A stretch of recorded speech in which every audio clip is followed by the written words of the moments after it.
watching WatchMojo.com. I'm your host, Trey Moore. You know, I've been known to say that it might be a man's world, but women rule the bedroom. However, in her most recent book, Female Chauvinist Pigs, Ariel Levy makes a case for how that just might not be a good thing after all.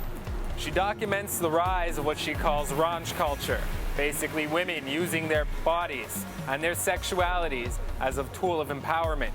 However, the way she sees it is that they're just kidding themselves. What it comes down to is that as long as they're doing that, their sexuality might be taken seriously, but that's all about them that'll be taken seriously. Simply put, it's a lot easier for a woman to get laid than it is for a man. A man is the one who has to run the chase and pursue the object of his desires. Unfortunately, more often than not, women don't have to try as hard. It's just a fact about human nature.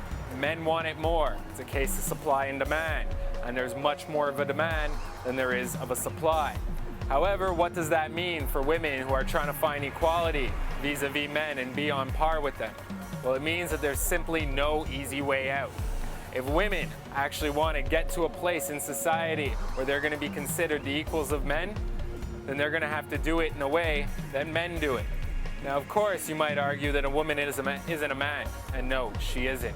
She's very different, both biologically and psychologically, not to mention culturally.